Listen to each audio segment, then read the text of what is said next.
এই রাজনৈতিক প্রক্রিয়াটা কেবল ভোটের মাঠের জন্য না, ইলেকশনে অংশগ্রহণ করার জন্য কিন্তু এনসিপি এককভাবে তার প্রস্তুতি নিচ্ছিল বা এখনো নিচ্ছে, এবি পার্টি তার মতো নিচ্ছে, বা রাষ্ট্র সংস্কার আন্দোলন তাদের মতো নিচ্ছে। এবং এই যে জোট প্রক্রিয়া আজকে আনুষ্ঠানিকভাবে আসলো, এটার পিছনে কিন্তু দীর্ঘ কয়েক বছরের ইতিহাস আছে। রাষ্ট্র সংস্কার আন্দোলন তারা কিন্তু এই সংস্কারের এজেন্ডাটাকেই মুখ্য করে একটা রাজনৈতিক দল হিসেবে তারা লড়াই সংগ্রাম করে গিয়েছে।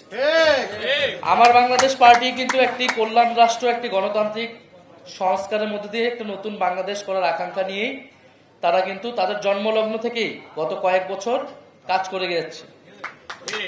এবং গণ অভ্যুত্থানের মাধ্যমে এনসিপি বা গণ অভ্যুত্থানের আগে আমরা যখন বিশ্ববিদ্যালয় আন্দোলনগুলো করেছি, তখন থেকে কিন্তু আমাদের মধ্যে এই যোগাযোগ ছিল এবং আমরা বাংলাদেশকে এই একটা পরিবর্তনের জায়গায় কিন্তু নিয়ে যেতে চেয়েছিলাম। পরে গণ অভ্যুত্থানের পরে আমরা নানাভাবে সেটা চেষ্টা করেছি ঐক্যমত কমিশনে, সেখানে আমাদের কিছু অর্জন এসেছে, সেটা গণভোটে আসবে। আমরা গণভোটের পক্ষে, হ্যাঁ পক্ষে, জুলাই সনদের পক্ষে আমরা ক্যাম্পেইন করব এবং নির্বাচনের পরেও সংস্কার প্রক্রিয়াগুলো বাস্তবায়ন হবে কিনা, সে অগ্রযাত্রা থাকবে কিনা, সেটা নিয়ে কিন্তু নানান সন্দেহ তৈরি হয়েছে। ফলে আমরা কিন্তু সেই জায়গায় সংস্কারকে প্রাধান্য রেখে এবং অর্থনৈতিক জনগণ, আমরা বিশ্বাস করি পরিবর্তন চায়, আমাদের সাথে জনগণ থাকবে।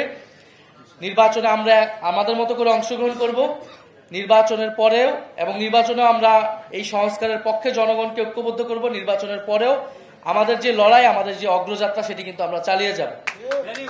আমরা বরং এটাই বলতেছি যে এই যে ভোটের মাঠকে কেন্দ্র করে, নির্বাচনকে কেন্দ্র করে যে বিভিন্ন জোট ভাঙছে বা জোট গড়তেছে, আমরা সেটারই বিরুদ্ধে।